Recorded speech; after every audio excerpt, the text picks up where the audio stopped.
everyone, and welcome to our call to explore the case for degrowth this afternoon. We're really excited for you all to be with us.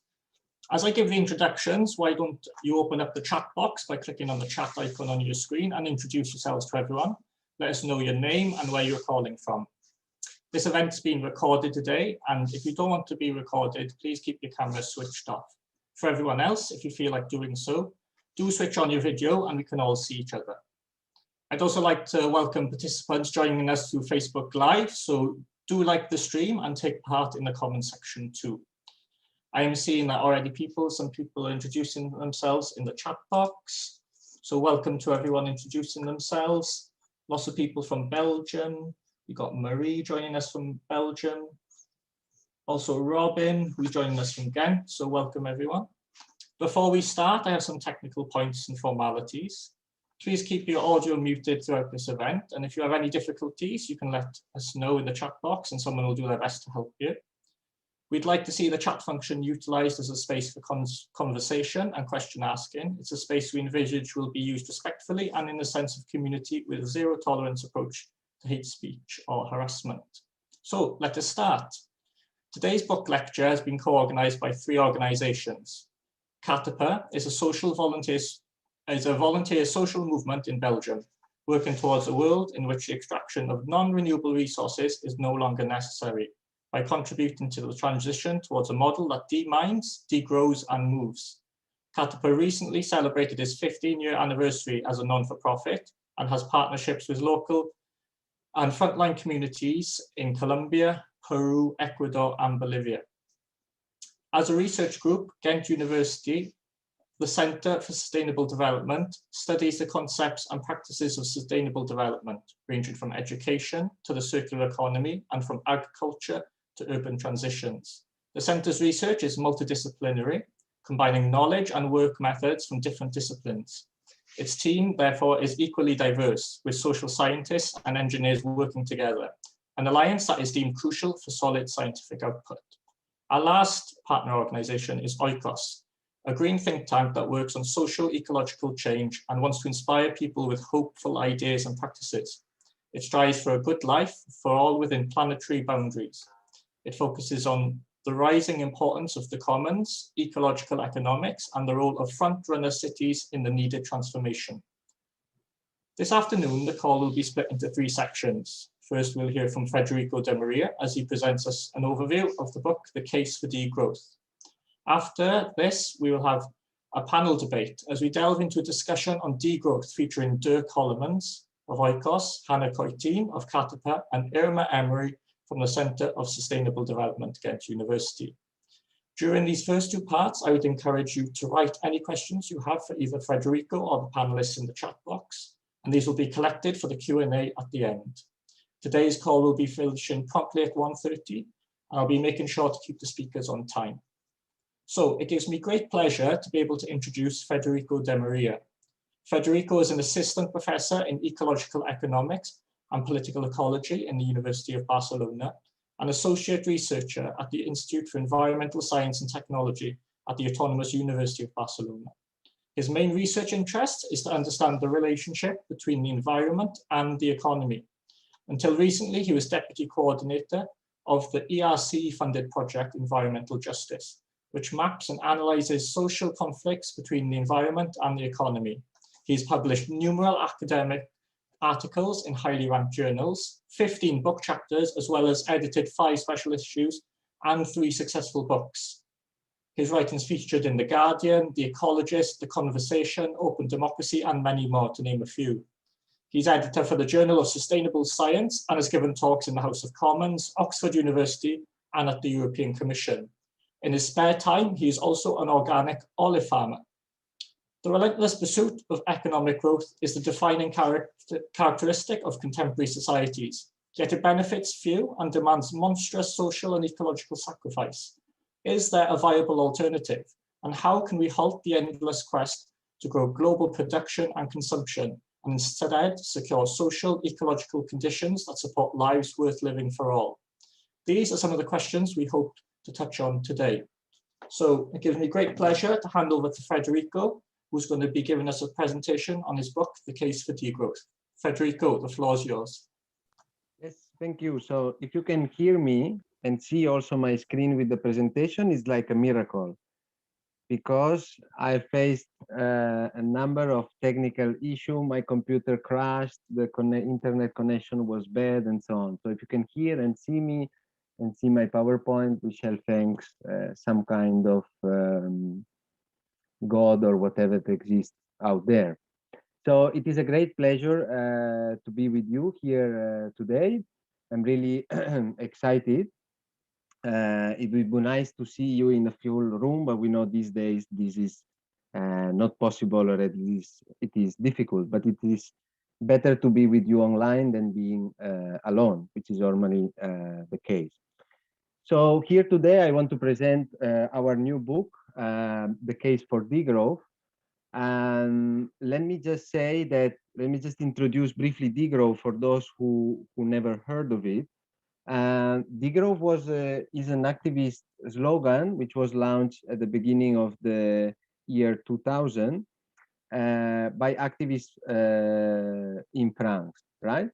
So people were unhappy with the mainstream hegemonic dominant narratives of, for example, sustainable development, which in the end send the message that we didn't need structural changes. You could just close your tap while you were brushing your teeth and recycle your waste at home, and everything would be fine. We could make our economy sustainable. This has not happened, and it is not true. We need structural changes, and this is what Degrowth is all about. So Degrowth was first launched as an activist slogan because when everybody agrees that we need economic growth to solve any problem, so economic growth is seen as a panacea to solve poverty, gender inequalities, um, economic inequalities, sustainability, you just name it. But in Degrowth, we argue that this is not the case, that economic growth is part of the problem and not part of the solution. So degrowth in the last 20 years has become a concept debated in academia, and it has become a new framing for a social movement, right? And it is increased in importance. We have in Barcelona, I don't know, a series of now 10 years of summer school. We have a master program at the university on degrowth. There are biennial international conferences, and one will take place here in the Netherlands, in The Hague, this summer, and this year there will be another one in Manchester. So it's a growing community. And here there is a paradox that degrowth somehow is growing. In social movement theory, when we talk about new frames of social movement, scholar would say that there are two important things to be taken into account. One is what is called the diagnosis, which is asking questions like, what are the social problems and who is responsible for them? And Degrowth has done a bunch of these in the last 20 years. But more important maybe today, it has to do with the second set of questions, which deal more with the prognosis. What has to be done? How are we going to do it? Who is going to do it? And for whom? So these questions relate with the strategies and the actor of how do we move from here to there. So my talk today is not about how bad we are doing in terms of economic inequalities or climate change, because my guess, my assumption is that we are all well aware of it. It is more on the strategies and the actor. What is it that we can do to change our society? This is really the focus of our book, and I think also the focus of the current debate in degrowth. So if you want, our book is about living simply so that others may simply live. This quote was attributed to Gandhi, but I think that is a mistake. So we don't know to whom it belongs, but we like it. Now, the case for degrowth is a case for reducing production and consumption in the global north, especially among. We might have just lost Federico there. If you just hang on with us a minute, and hopefully we can get him back, and he can continue his presentation. Okay, so now you see my screen and my presentation, so we can go back. So this is the structure of my presentation today. My case for degrowth consists of 4 arguments and 1 rebuttal. As you can see in the screen, first, I will argue that the current crisis is not a crisis of lack of growth, but of unbearable social and environmental sacrifices in the altar of growth. Second, I will explain how degrowth must be rooted on different ways of being and relating, for shorthand, simplicity, and the commons. Third, I will present 5 core policies crucial for a transition toward degrowth. And fourth, I will explain how I see the politics of degrowth as an articulation between the personal, the communal, and the political. And then last, I will close responding to 3 common objections that degrowth. First, that degrowth is unnecessary, since green growth can do the job. Second, that degrowth is unjust, since the global south and the poor need to grow. And third, that degrowth is politically impossible. So let me start with the first, the sacrifices in the pursuit of growth. This is what a graph of global GDP growing 3% each year looks like. Compared 2018 to 2100, basically compound growth is the madness of economic reasons, like David Harvey wrote, indeed. As we joke in the book, to an archaeologist in the future, our civilization obsession with growth will seem as strange as that of ancient Greek worshipping 12 gods on a mountain top who masquerade as bulls to have sex, or, and more deadly, than the sacrifice of hundreds of thousands of humans on Aztec pyramids. So, for instance, consider the austerity cuts to keep overdeveloped economies growing, the demolition of health or education infrastructure that took so much effort to build, or the unprecedented debt to keep consumer consuming, the rich, and the economies afloat. If we talk about debt, world debt hit a record high of about 247 trillion in the first quarter of 2018. This means an 11% year-on-year increase. Between 2009 and 2019, the European Central Bank pumped almost 2.6 trillion into banks, and the US over 4 trillion. This money basically ended up on the pockets of the rich, and from there to stocks and houses. For instance, housing prices, like Saskassasian argues, skyrocketed, and common people can no longer afford to live in city centers. In 100 cities worldwide, corporate buying of existing property exceeded 600 billion from 2013 to 2014, and 1 trillion a year later.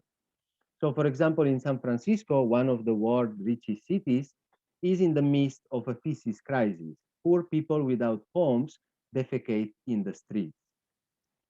Now, nature has also been sacrificed in the altar of growth. Plot any graph of a global environmental impacts like the one you see on the screen, hopefully, if we don't have any further technical issue. So be them carbon dioxide emission, water use, ocean acidification, waste dumping, etc.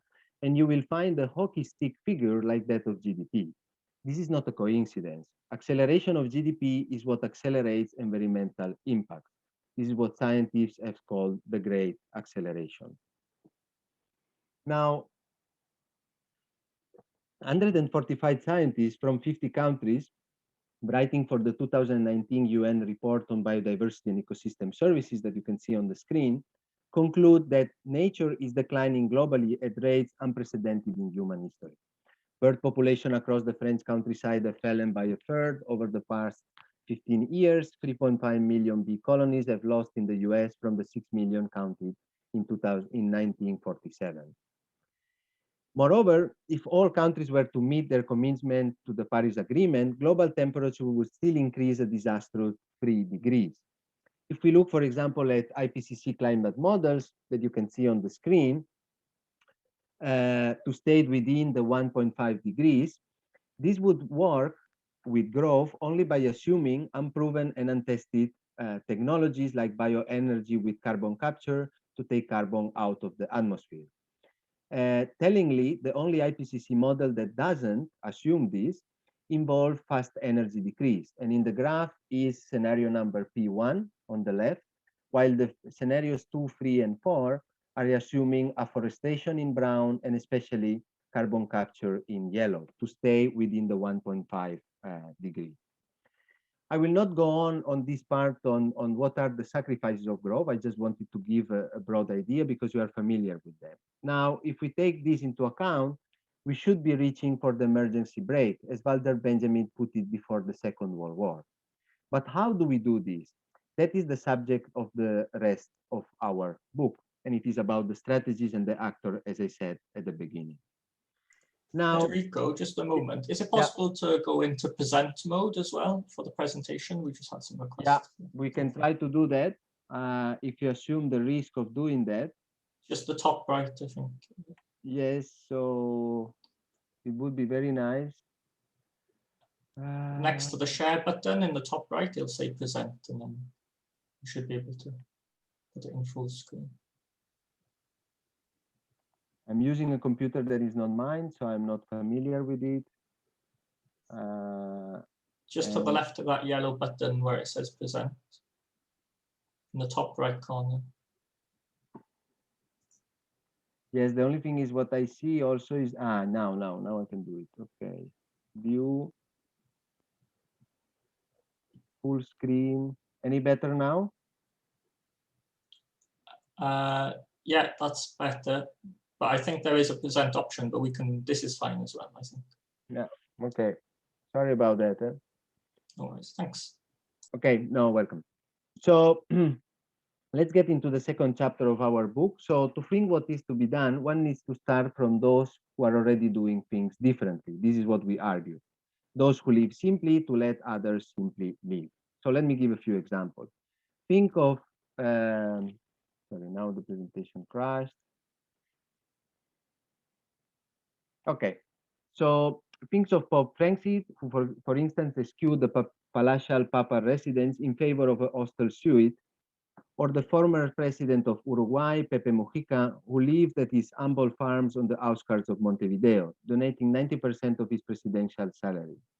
Or think of Winona LaDuke, a Harvard-trained economist who twice ran for US vice president with the Green Party, living most of her life modestly on the OSB White Herb Reservation in Minnesota, while fighting against oil pipelines.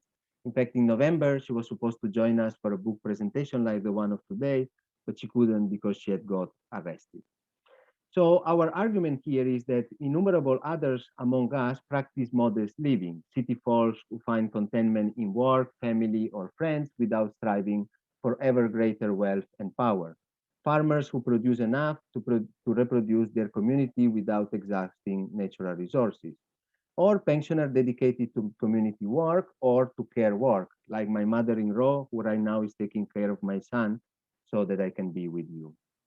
Now, the prevalent ideologies want us to think we are each on our own, that it is our nature to want more and more, that everyone wants to live like a rich Westerner, and that there is basically no alternative to capitalism.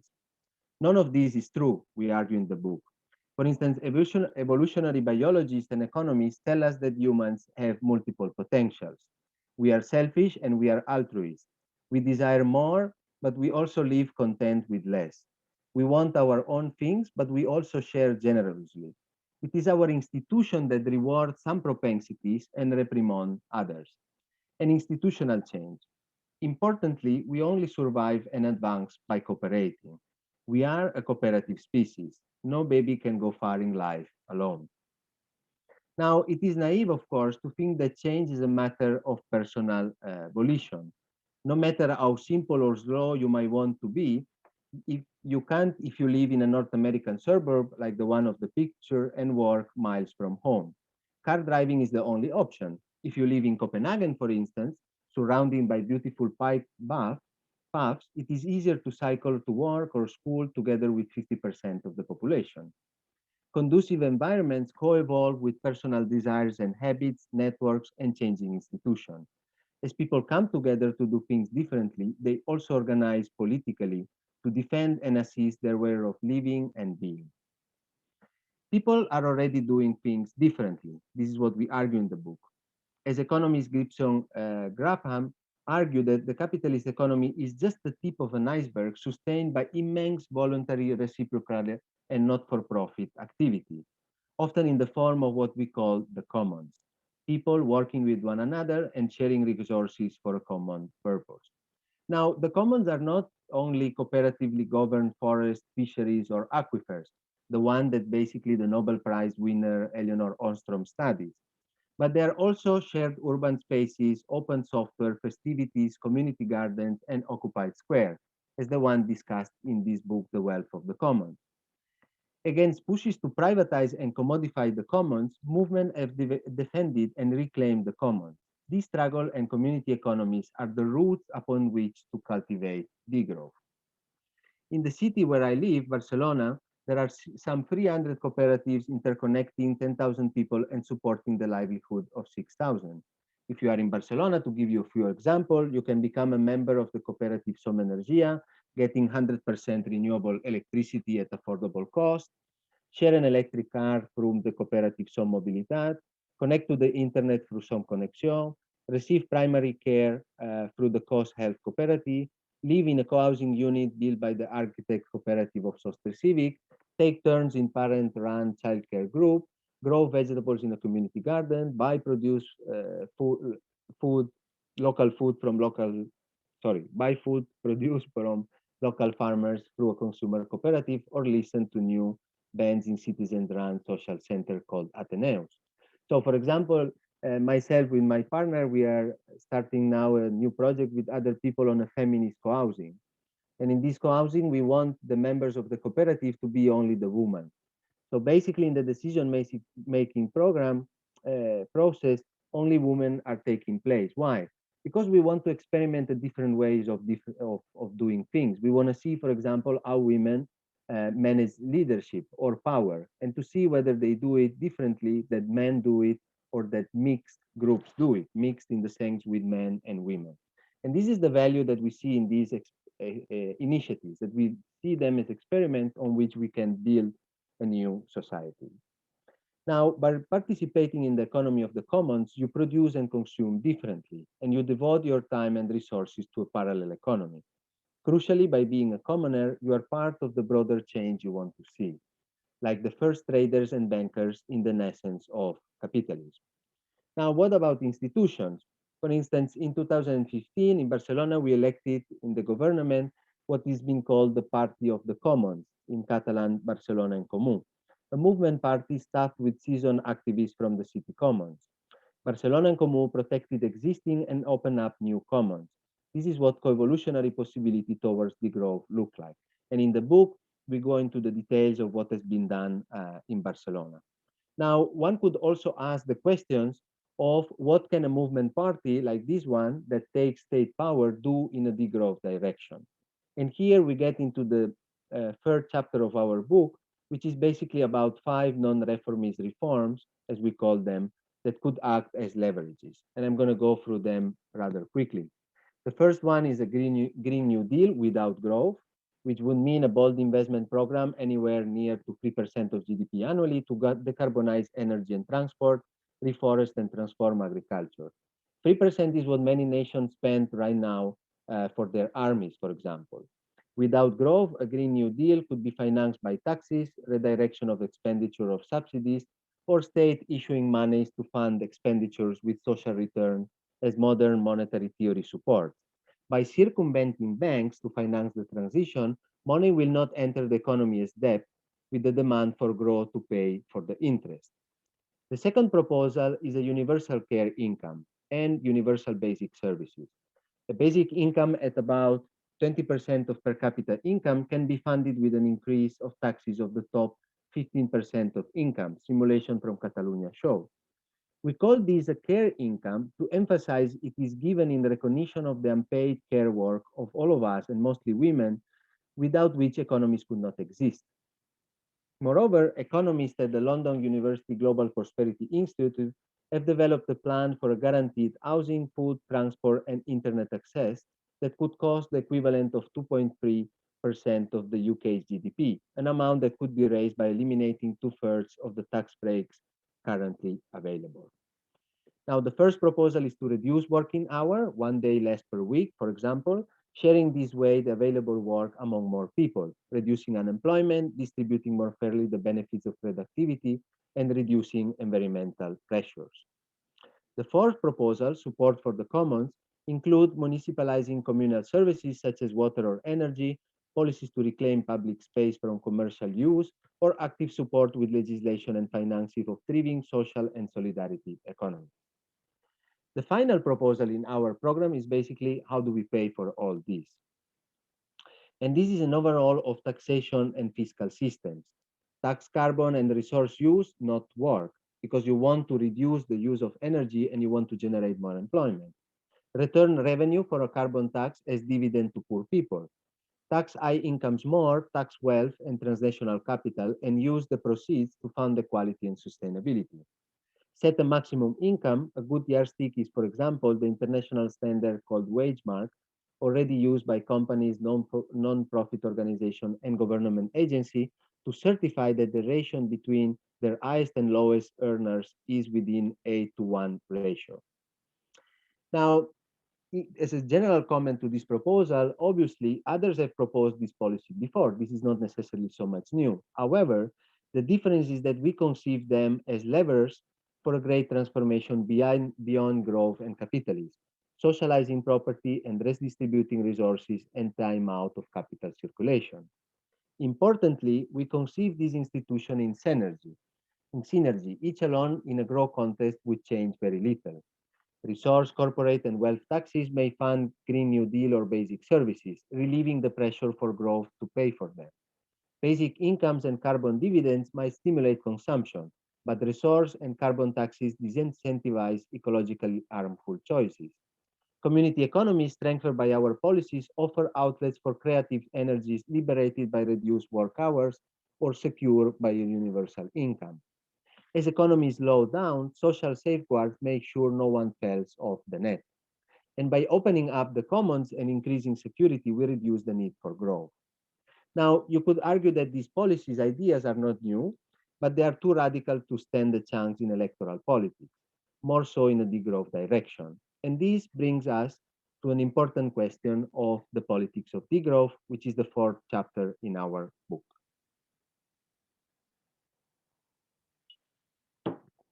In this chapter, we argue that we won't have policy change unless there are people who want it.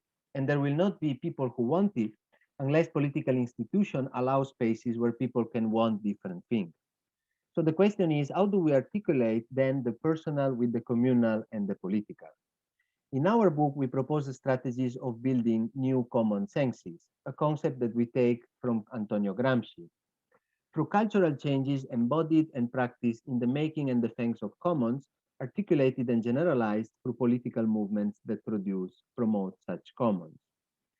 Protest, reform, and prefigurative personal and collective change are then interrelated and one needs the other. If you stop eating meat, but the EU agricultural policy subsidizes large-scale meat industry, little will change. If, however, you also buy food from your locally sourced cooperative, and you alongside others organize to elect government that challenge the agri-food system, something might change. Now, and already to go concluding, because I think I've been talking for too long already, as usual, let me go into 3 common objections to degrowth. Is the moderator allow me to do so? Otherwise, I can also stop here. Now, the first one is that degrowth is not necessary since we can have growth and reduce environmental impact. Recent work, for example, the one of Andrew McAfee, More from Less, celebrates a supposed peak material consumption, pointing to reduction in domestic resource use in high-income countries, what would be the red line in my graph, alongside with growth, which is represented with the blue line. Now, the problem is that this graph is an artifact of globalization, because if we look at the material footprints, the green lines, that is the total resource used to produce the goods a country consumes and includes also import. So in a globalized economy, footprints are best to guide, and these increase with GDP, because you can see that the blue and the green line are going together, which means that the GDP goes together with the total consumption of resources if we take into account imports. The red line would be without the imports, because, for example, production of steel has been exported to other countries outside Europe, for instance. Now, if we look into the post-COVID recovery scenarios, what we see in this graph is that we see that standard scenarios will still overshoot the 2-degree path within a decade. And the 2-degree path is basically the blue area. Now, scenarios contrasted by my colleague that you can see in the graph show that even an ambitious global Green Deal, the yellow line in our graph, fails to keep global emission within 2 degrees. Now, the only recovery path that stays within the envelope of 2 degrees IPCC path is the green line, that combines fast decarbonization, reduced energy use, and crucially, zero GDP growth in the global north. This would basically be degrowth. Such empirical realities will not deter economists who see humans as psychic pleasure machines that can get more and more value out of stuff without more demand on resources. If value translates to money, though, those who make money selling immaterial pleasure can use this money to buy material goods and services. So, for instance, a yogi guru can still drive a Ferrari. Only limits on resource use will stop this, and this is what degrowth points to. Now, the question could be, will capitalist growth survive such limitations? Capitalism has grown by exploiting cheap natures and cheapened people. To think that somehow it will still grow without them is like thinking that you could force the players of Los Angeles Lakers to play basketball with only one end and expect that they still win the NBA. Now, the second critique is that degrowth condemns poor countries and people to stay poor. To be clear, with degrowth, we address well-off people in the global north. And we do believe that degrowth in the north will relieve pressure from extraction and unequal exchange on impoverished nations. Will also open political space to those who fight for alternatives to a one-way future of Western-based development in, say, Latin America or Africa. They should know what we levy the fight where we live and where the ideology of growth started, the West and Europe. And in this way, we open space for the pluriverse of alternatives to growth-based development that exists around the world. And in the screen, you can see this book that we published that is basically an inventory of 100 alternatives to development from all over the world. To claim that the North should grow out of charity for the South is a bad joke, thinking of the colonial pillars that made growth possible. As Jason Eakins reports, donor countries reappropriated 2.5 times the aid they gave developing countries through debt payments and capital flight. Now, growth is an ineffective mechanism for alleviating poverty. In countries like the US or the UK, around 50% of the population remains poor. This share stuck since the 1970s, despite fourfold growth of the economy. The poorest 60% of humanity receive only 5% of all new income generated by global growth.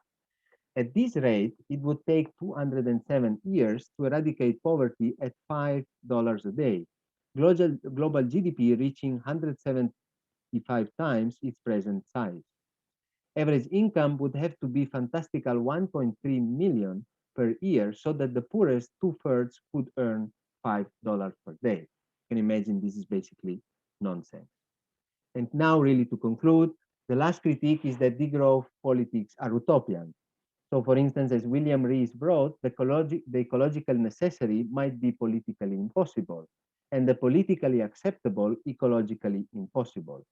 Still, the political difficulties of degrowth do not make green growth any more possible. Granted, the transition away from growth will not happen just because we have strong arguments, though. Building commons and winning elections seems also a painful, slow, and uncertain process, of course, and the reaction should not be underestimated. Judging from the reaction to something more prosaic, like wearing masks, things do not look good. Those of us who write about degrowth realize that we cannot wish growth and those who defend it away. Capitalist economies do depend on growth, and when there is no growth, people suffer. There are solid ideas, though, on how economies can be stabilized without growth or how to secure well-being, and this is what our book is basically about. But the politics of making these ideas dominant are far from easy, especially in a multipolar world driven by economic and geopolitical competition, where the economically weak are dominated by the military strong. The transition to something akin to degrowth would be messy, and it would happen, if it ever had to happen, under conditions that will not be of our own choosing. As we overshoot planetary boundaries and the planet eats, we should expect more economic and social instability, with new dangers and new political possibilities. This is our... Cool. That was really interesting. I'm sure the audience have a lot of questions already brewing. If you have some questions, you can put them in the chat feature as we're collecting them to ask at the end during the Q&A, and likewise in the Facebook Live, you can comment your questions So as Federico has a rest and takes some water, let me introduce our three excellent panel speakers who are going to be joining us this afternoon. Hanne Cottyn is a historian currently based at the University of York in the UK. Her research focuses on the struggles around land rights, extractivism, and conservation in indigenous and peasant communities in the Andes, particularly in Bolivia, Peru, and Colombia. She's been a volunteer with CATAPA for over 10 years, and in 2014, she worked in Peru with CATAPA's partners to support local communities in their struggles against the impacts and threats of large-scale mining. She currently sits on the board of the organization, and having spent the second and currently the third lockdown of this pandemic in the UK, Hannah's had the chance recently to discover a lot of hidden green gems in and around the city of York. Our second panel speaker, Dirk Holemans, is the coordinator of Oikos, a think tank for social ecological change, and co-president of the Green European Foundation. Aside from his work, Dirk calls running his healthy addiction, and after an hour or so says he feels as free as a bird. I wish I had a similar feeling. I think normally I just want to collapse after an hour of running. Irma Emmery has a background in French and English literature and sociolinguistics, feminist theory and motherhood studies, as well as migration studies, and has recently started her PhD at the Centre for Sustainable Development. Currently, she's in the early stages of her research, and she is inquiring into the links between ecological feminisms, degrowth, and the circular economy. Irma is also currently co-building her tiny house, which she considers a great first step in a transition to a degrowth life that is quieter, slower, and more connected to community and the life cycles. So that's enough for the introductions. Let's hear from our panelists. They've all read the book, The Case for Degrowth, so I wanted to start by giving the floor to our panelists for 3 minutes each to give some reflections and comments on what they thought about the book and any contributions they'd like to make at the start. So first, I'd like to give the floor to Dirk Holemans. Okay, thank you very much. And it's a pleasure being here. And I see there are a lot of participants, so I will be concise because I think it's important to really have as many questions as possible.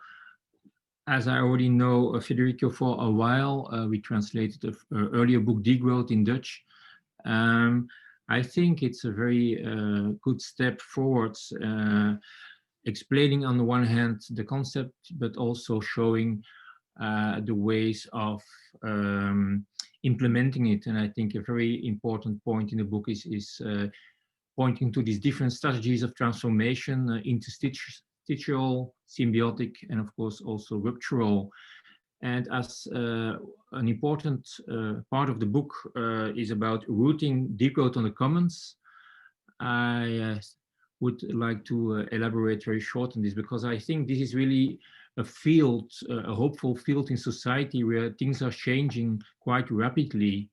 If we look back for 15 years ago, it would be very hard to make a map of a country or a city and mapping all the commons and making the dots. And now Federico explained about Barcelona, that you can have organize your housing in the commons, you can have food from the commons, you can organize your mobility. And I could say the same story for me living in Gent. We can also have energy from an energy co-op in which we are co-owning. There are now more and more also food co-ops. We have a very good housing cooperative. So I think now the challenge is how to build together all these different commons in a kind of alternative way of organizing. This would be my question also for Federico.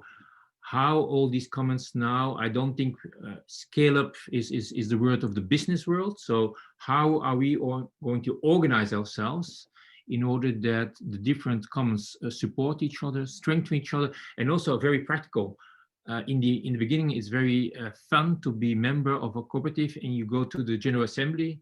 But if you're a member of 10 co-ops, it's getting more difficult. And so my question would be for Federico, how should commons organize themselves? And I think in Barcelona, they have, of all the different countries,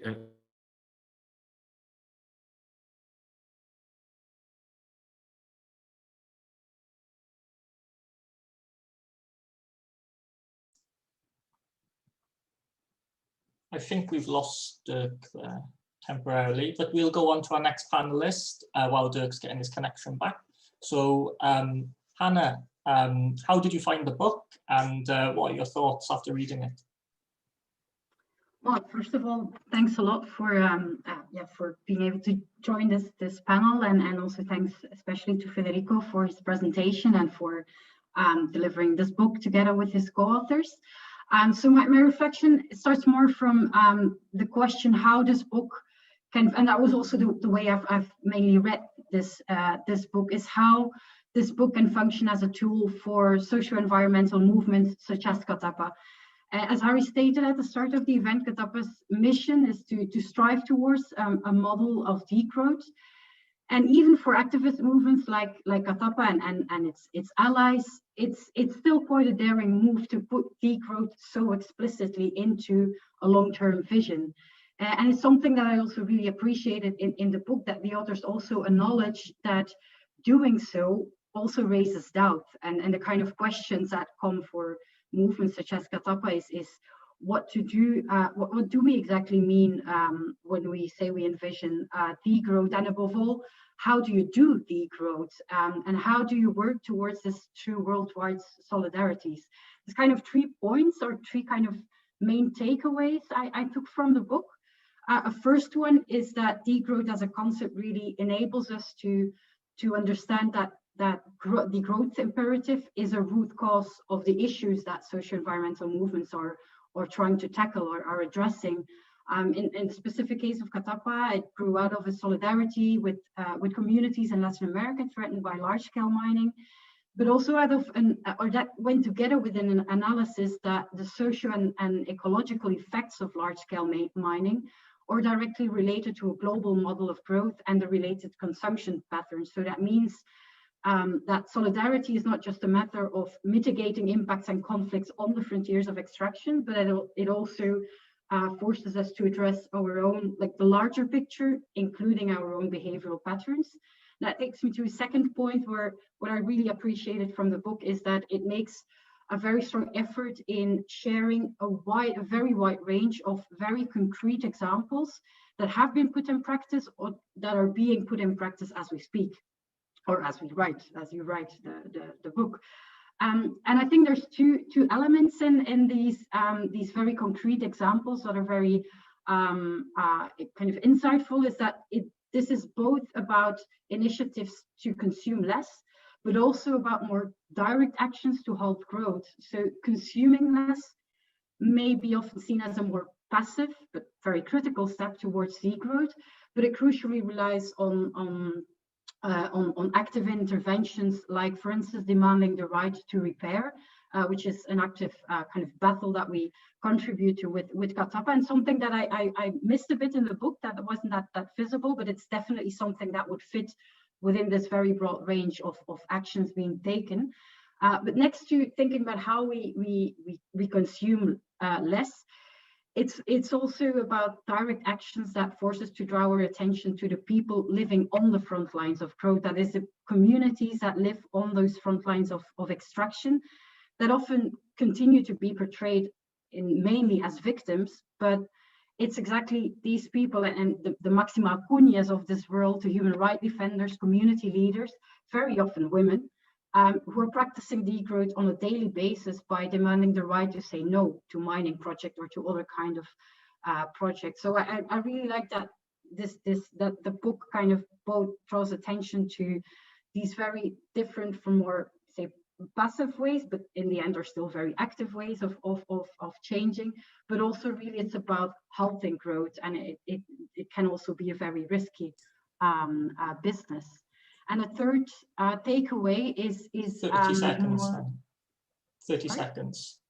Yeah. 30 seconds. Yeah, so my just a final point I wanted to make, that the book also acknowledges that degrowth is a concept that develops in dialogue with what has been called this pluriverse of alternatives, and which makes that in our solidarity with Latin American communities, but equally communities in Europe and elsewhere, that we also really open our eyes for these many alternatives, such as post-development concepts like buen vivir, and that we understand that the answer to the limits of a single or finite planet is always plural, and that this plurality, well, is rooted not that much in the heads of academics, but in daily actions of communities. And a question, but I think we could come back to this throughout the later rounds of question, is more the question, I think, for movements such as CATAPA, and something addressed also in the book, is this risk of cooptation, the risk of degrowth being co-opted by kind of a greenwashed more of the same, and how to go about that. Thanks. Thanks, Hanne. Thanks for that contribution. And now, yeah, I'd like to ask you, Irma, as well. How did you find the book, and what were your key reflections from it? And yeah, 3 minutes. Thanks. Hi, everyone. Thanks for that I could be here. First of all, I would want to start off with an appreciation, book-based, because what fascinated me in the book is the voice or the tone in the book. So it's very compassionate and it's very inclusive, and this manifests in different ways. And the first way is beside discussing the ecological imperative, like the we must do this in order to, we have to do this based on the facts that we have to do. There is also the human and even spiritual quest for individual and collective meaning making, for purpose. That is something that you don't often see or read in these kinds of books, and that is interesting to me because it opens up the conversation a little bit. The compassionate and inclusive voice or stance is also just very very present in even the preface, where the authors thank the critiques that have been delivered on degrowth. In the beginning, degrowth, in my understanding, has been critiqued from a feminist point of view, from a post-colonial point of view, and it has incorporated these struggles and these critiques, and it has recognized the historical sensitivities around these issues, which is something that I appreciate enormously. Also, it shows empathy for the antagonistics and skeptics, and I will come back to this later. The people who have these counter arguments and who are critical of degrowth itself as a concept, as a theory, as a practice. And the book has tried to contextualize where these people come from, or how we should deal with these reactionary sometimes or counter arguments. There's also, like as Hanne said, a great openness towards diverse project and future building imaginaries. And they quote the Zapatistas, "A world where many worlds fit." So there's a lot of opportunity, or there's a lot of possibility, and we have to, the idea of making common senses, building common senses in the plural is appreciated. There's a pluralistic approach to what makes sense, what feels right, what are desired consequences is vital, I think, in this discussion. So these were my appreciations. And then when it comes to a contribution, there is, sometimes I had the feeling that because there is so little space in a book always, whether it's 500 pages or 100 pages, there's always too little space, but some issues lacked in-depth discussion, and some of that we're going to touch on, I think, in the discussion that we're going to have. But one of these things that I maybe want to address to Federico, how do you conceive of the role of the state and the market, and even just these grand international organizations, for instance, the EU, the Center for Sustainable Development works a lot on this, the circular economy, for instance, which is a flagship project of the European Union, that is very growth oriented. It has a lot of beautiful discourses, but it's very growth oriented. How can we incorporate some of these degrowth perspectives in this grand project? Yeah, something maybe like that. How will we deal with state and market? And that's perfect, actually, because the first question I wanted to put to everyone, including Federico in the panel, was explicitly linked to that. So as the pandemic hit Europe in the early months of 2020, it's been hard to imagine, in the months beforehand, at least, of the pandemic, a rapid resurgence in the importance of the state as a central actor, especially after 30 years of market dominance since the 1980s. And now today, we see in millions more than ever are more dependent on the state's support as employment has collapsed, and the nature of a pandemic requires a coordinated response that the state seemingly, at least, sits best placed to offer. So in the case of degrowth, we've seen 5 policy proposals, all relying largely on the state funding these policy proposals, and also the state's governments for its implementation. So what I really wanted to ask was, what I wanted to really ask is, what can the role of the state be in a degrowth society, and what does the resurgence in the importance of the state during a moment of crisis bring opportunities, but also challenges for such a transformation? So really, where does the state lie in a degrowth society, and relying so heavily on policy choices which require state intervention, what strengths and weaknesses does that leave for a degrowth society? So maybe Federico, would you be able to start on that for us?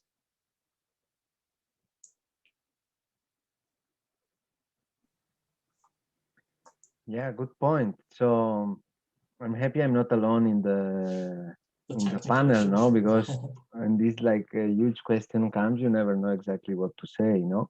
I remember, because I see Dirk there.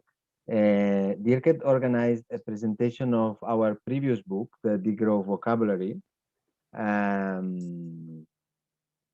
with the Dutch economist, which I can't remember his name right now, who is like the most important expert on monetary economics, Paul Degrowth, no, who is at LSE. Yes, you pronounce it better, of course. So I remember Paul Degrowth said, well, you know, but you're saying we need a new economic system, but how would that system look like? Well, you know, like if you would have asked in the 19th century to economists at the time, or to Adam Smith or whatever, how does the new economic system you have in mind looks like? He wouldn't have been able to give an exact response. And this is a little bit the logic of our book. Like, we are a little bit reluctant to give a very exact blueprint. We are saying, let's look at what exists and let's build upon that.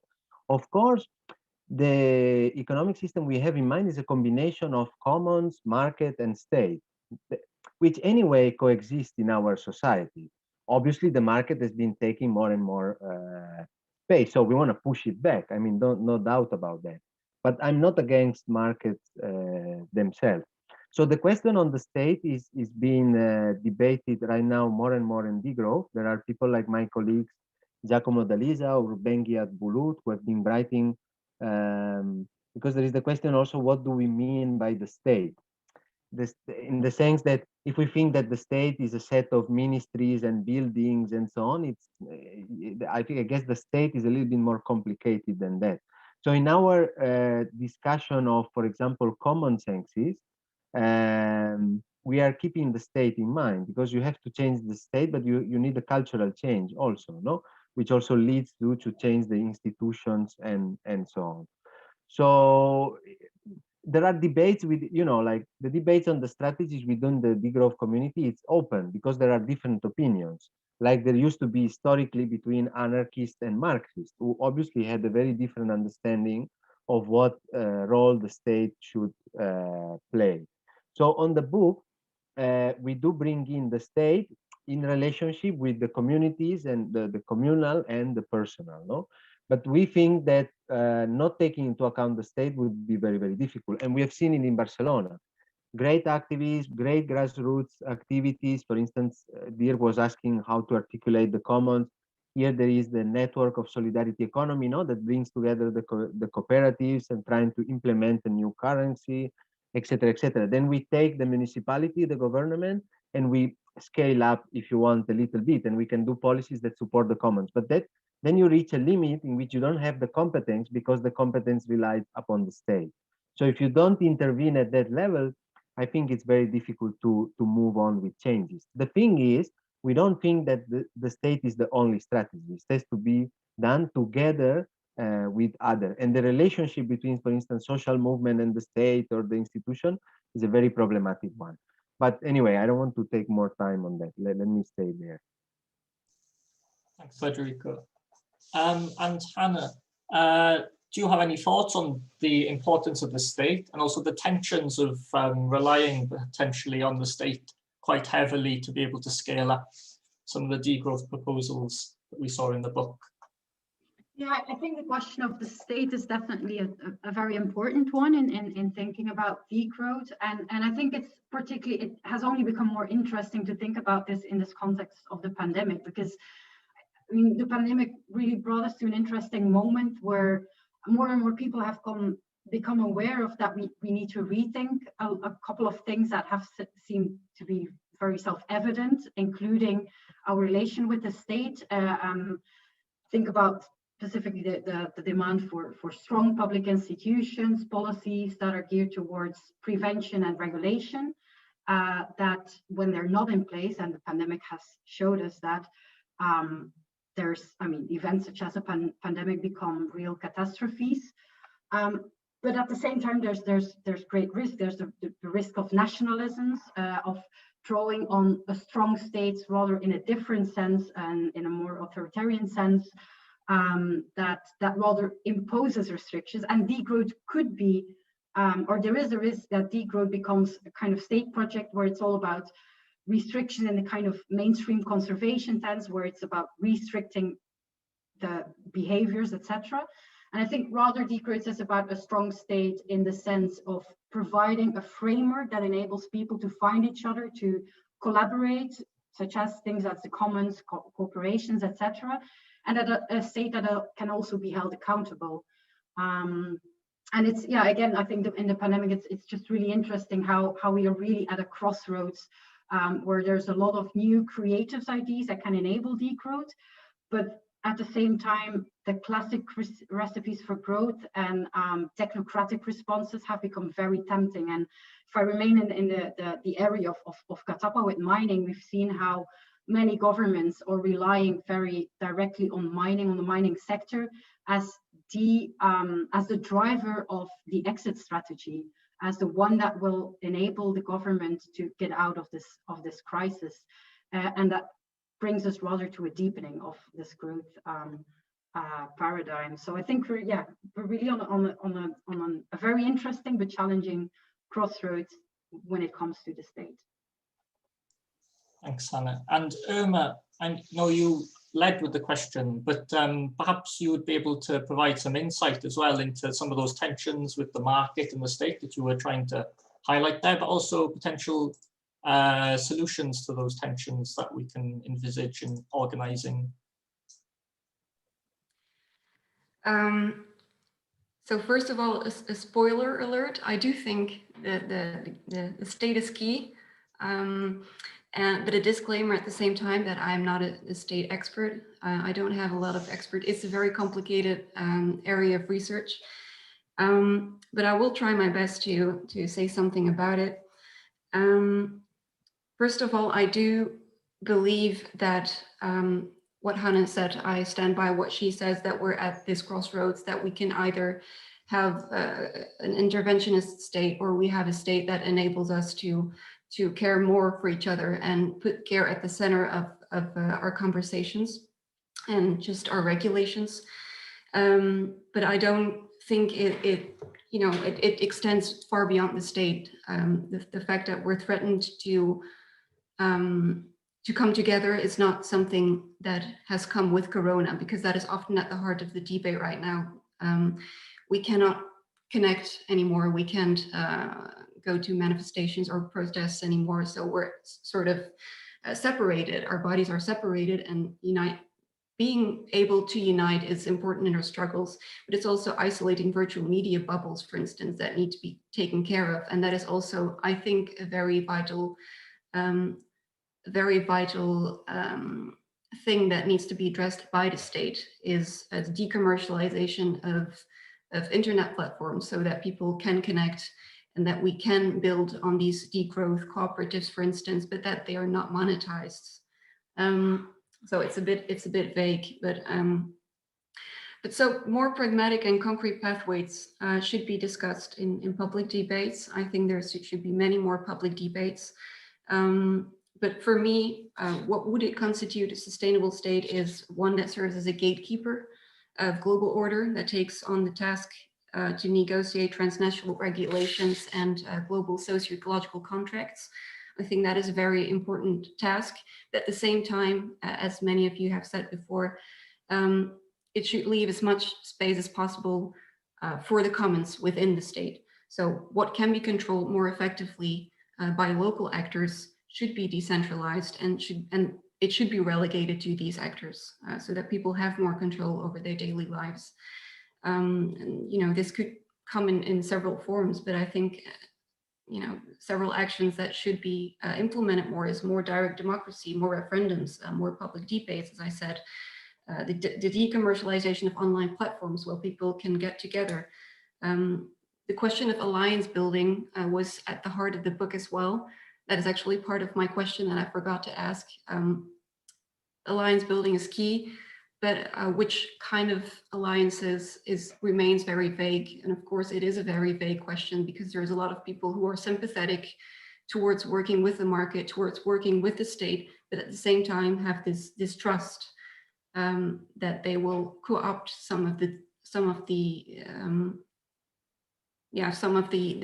pillars of the debate, for instance. And then when it comes to the relation with the market, you know, free market fundamentalism is fundamentally wrong. It's unacceptable for me, and the state should do more to regulate these markets. But then, of course, I also understand that I understand people's fear or distrust of a more controlling state as well.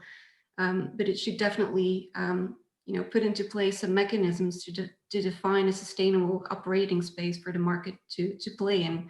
I'm not a disbeliever of the market, but in its current form, yeah, it should be changed and it should be altered and it should be brought down to a sustainable operating space. So these are sort of the tasks of the government or of the state, whatever the state may be. Indeed, it's a very vague notion.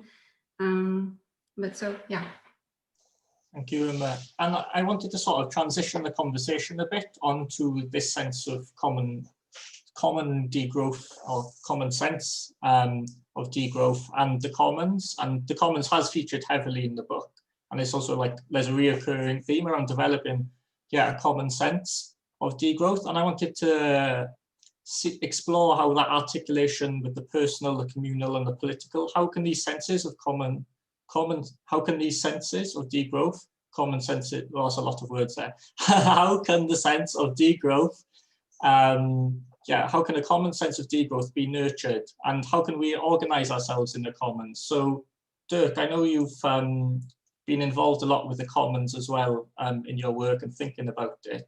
Do you have any initial thoughts and reactions to how can we nurture a sense of common degrowth, but also use that as well as a way to organize between different commons? Well, I think first of all, commons are really a fantastic way of social learning, and also really an alternative, a kind of also political alternative to the mainstream. If you talk about environmental policies, then politicians talk about environmental education to kids in schools, or addressing consumers. You should consume better, you should consume less, and then it seems it's your personal responsibility and you're all alone and you don't have any feeling, how should I change, and you feel a bit helpless. And I think what you see, especially in cities, that commons are new ways of social practices. And once you're used to buy your vegetables from a local farmer, you go back to the supermarket, you're looking at those strange tomatoes, all looking just the same. And then you say, there's something wrong with them. Also, the way of when you're used to sharing goods or cars, it's then suddenly having all these goods for yourself alone seems in the end a bit, stupid.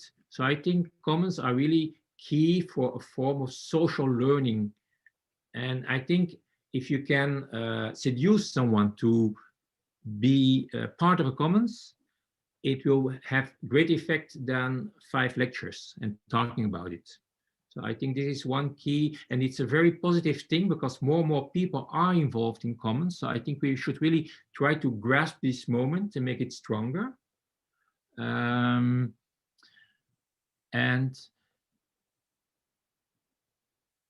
then we have to collect all these good stories, all these good narratives, because I think also Federico and Irma said it, it's also the importance of social imaginary.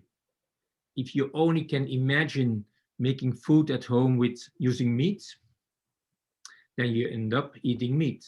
But when there's a lot of alternatives with a lot of pleasure and good feeling, you're invited to also experience them, then you can change the mood in society. And just to give one example, and it's not directly connected to commons, but it says something, is if we talk about vegetarianism, in Belgium, the city of Gent was really a front runner with a lot of positive actions, like Thursday Veggie Day.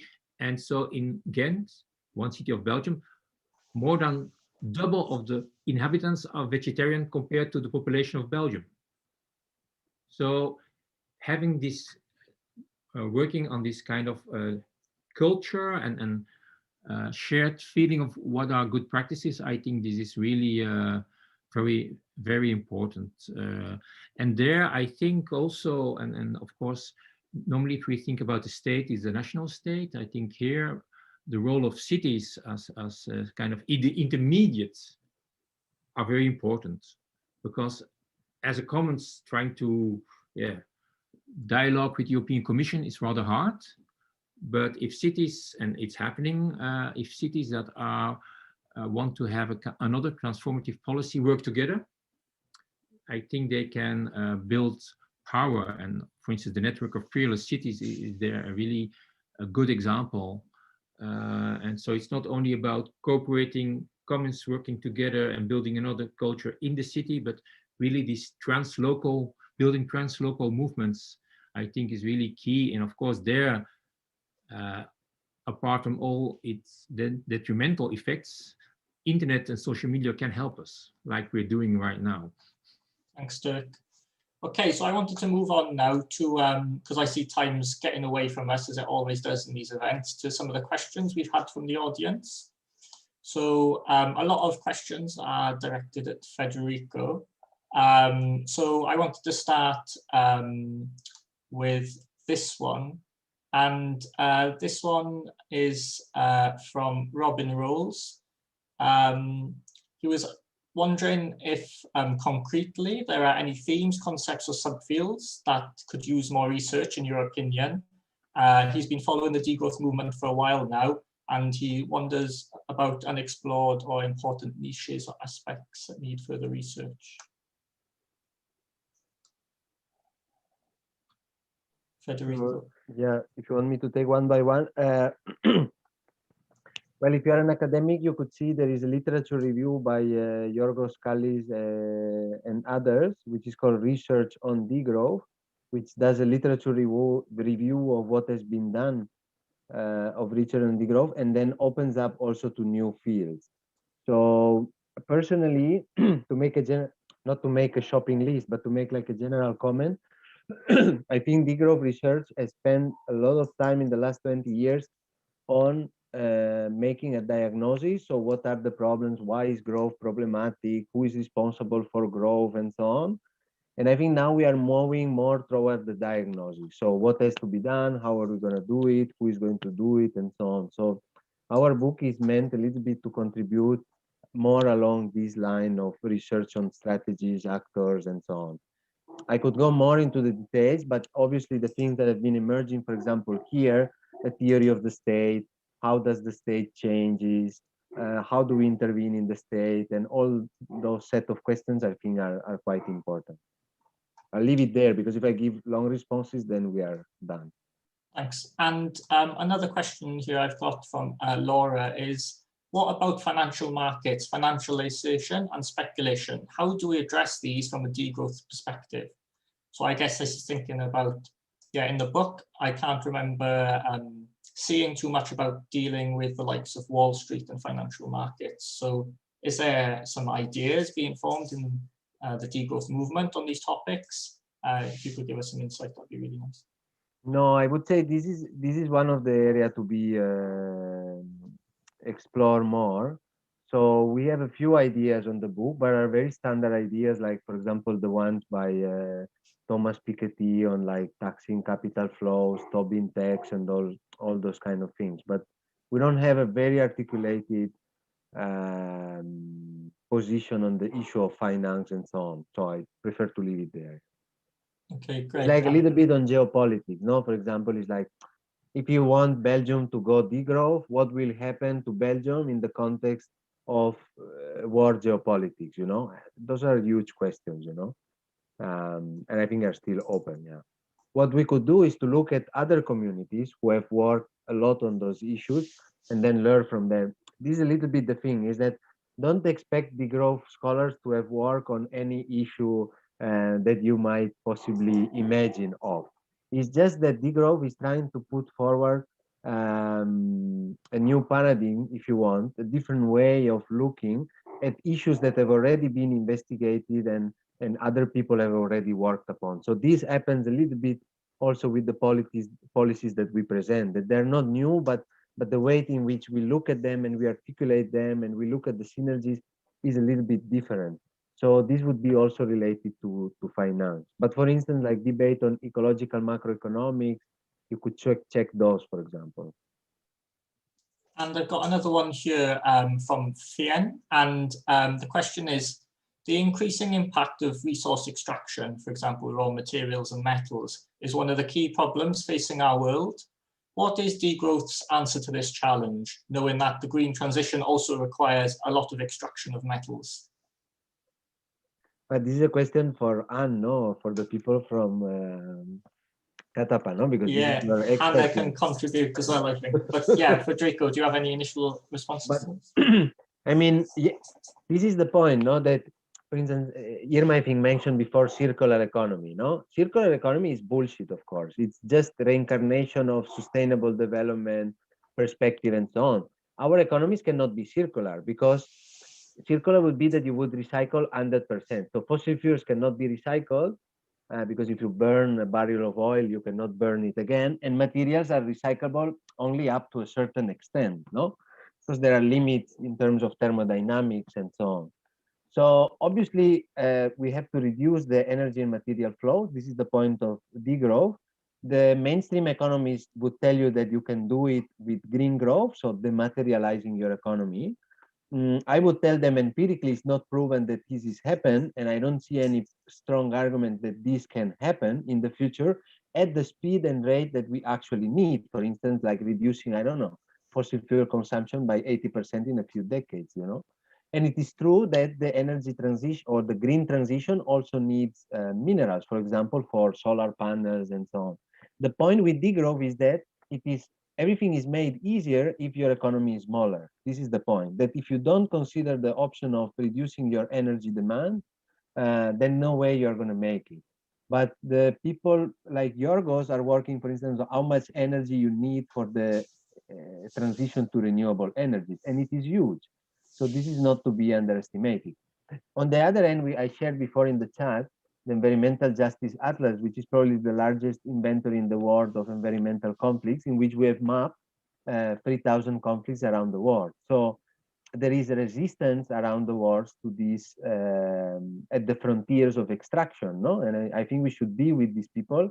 In fact, degrowth is probably a small movement compared to a very larger movement of environmental justice groups. In my opinion, we have to go beyond resistance and critique, and we need our own narratives. And this is the idea of the Pluriverse book, no? In which we highlight the narratives of the horizons we want to move towards, no? But there are obviously a multiplicity of strategies, like Anne was saying before, and direct action and environmental justice movements are very important, I think, in this concern. I have, for example, a PhD student who is working on what is the contribution to climate mitigation of environmental justice movement, no? Stopping the extraction, the transport, or the processing of fossil fuels, while the IPCC is only looking at state and market. So it's completely blind to what social movements do, which in my opinion do more than state and market. But let's see if we can prove it. Thank you. And Hanne, did you want to come in on that as well? Discussing and thinking about Degrowth's answer to the problem of a new wave of resource extractivism to fund the green transition, or ideas of Green New Deals as well. Yeah, I think it's an essential challenge of our times, that the kind of the solution. If we just think in terms of technologies, the solution seems to be so easy. Just the technological fix with having like improved technologies that can do ever more.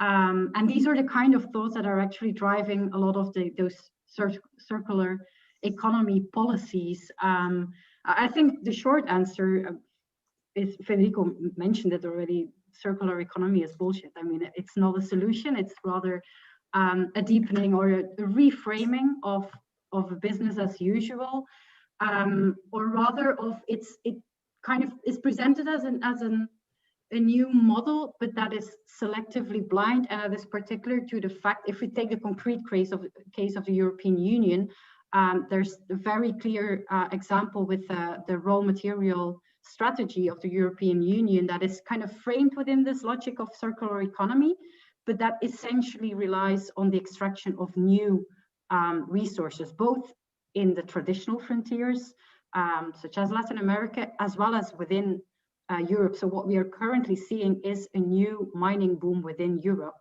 And so, yeah, I think Federico gave us a lot of insights already on the problems around this. And I think it might be also interesting to maybe relate it to the previous question about financial markets.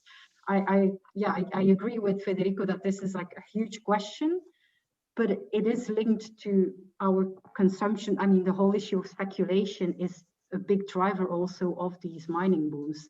It's about consumption, but it's also about how our consumption patterns are embedded in those financial models.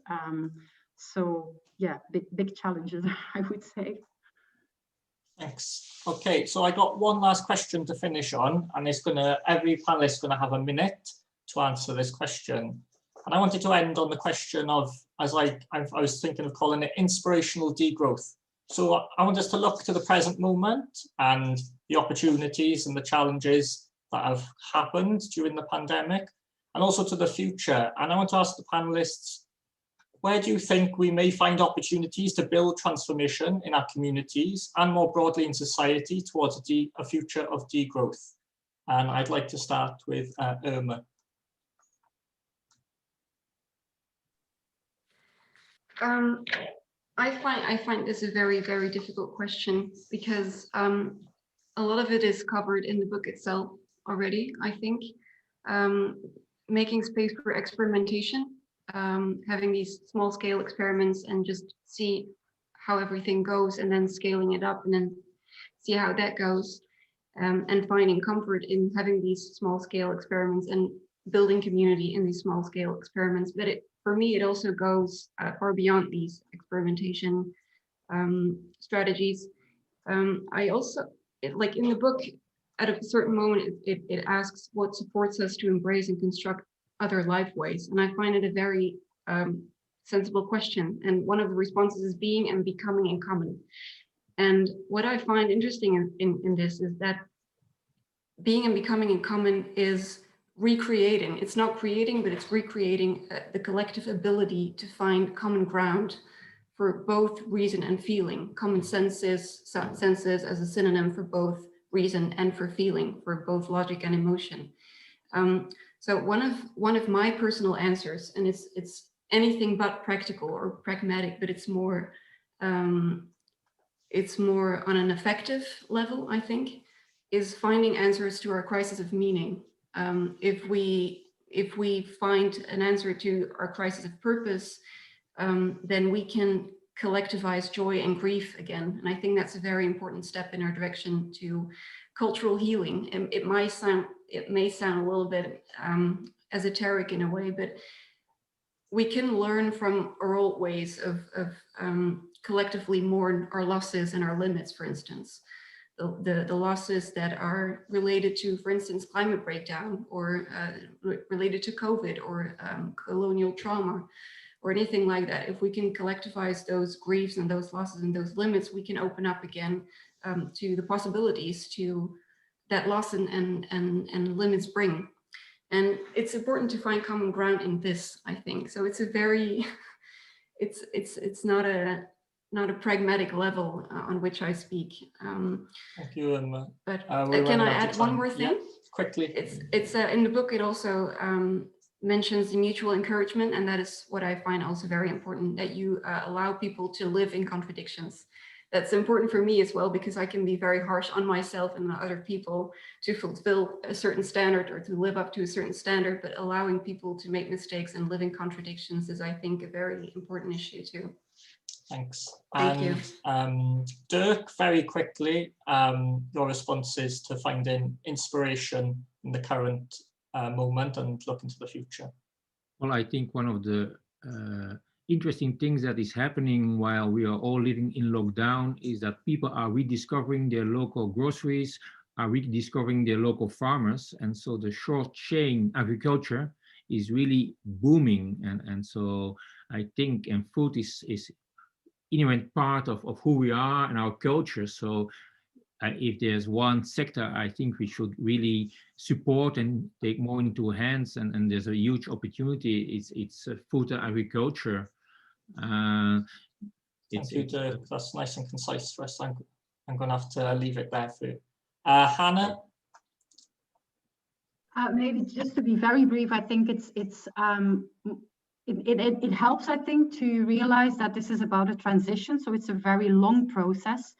And I think one of the best ways the books does is to kind of nurture this long process is kind of giving more visibility to this very wide range of very concrete examples. And that I think that helps us to envision the road towards rather than the final end. Thank you. And Federico, the last word with you for inspiration for a degrowth future. Where can we find it? Thanks. Well, everything has been said, and I support what the other people have been said. No, for us, the time is ripe, to refocus on what really matters, and to say it with the words of the Spanish feminist economists. They argue that we should put life at the center. So the pandemic is asking us to choose. What do we put at the center? Do we put life, health, well-being, equity, sustainability, or do we put the economy, and GDP growth and so on? I think we have to choose, and that's a difficult question. These feminist economists in Spain ask two fundamental questions on what is a good life. What does it mean, not only at the individual level, but at the communal and societal level? And how do we sustain this life? And the pandemic helped us to understand that care is essential for life, and that therefore it needs to be placed in somewhere that looks more important rather than what has been up to now, which has been sidelining. So I think our book is the case for degrowth, and is a case for putting life and care at the center of our society. Yeah, this would be my point. Thank you, Federico. And there's some really interesting sections in the book as well, exploring calls for universal basic incomes and also care incomes, which I recommend people to read, which expands further on that. So I'd like to thank CATAPA, the University of Gent, and also Oikos for co-organising this event. I hope everyone found it valuable and took something from it. We'd also like to thank the speakers, Hanne, Dirk, and Irma, and of course Federico Demaria for being with us today. And I'd just like to point our participants to an event that's been organised as part of the Bel Mundo Festival in Gent during March. And this is a series of events called Wa is Tamara, and it is looking at degrowth, buen viver, and natural resources extraction. And there will be a final panel debate, among other workshops, taking place at the end of March. The link will be in the chat if you want to know more about that. So thank you once again, and have a lovely afternoon. Goodbye, everyone. Thank you, everyone.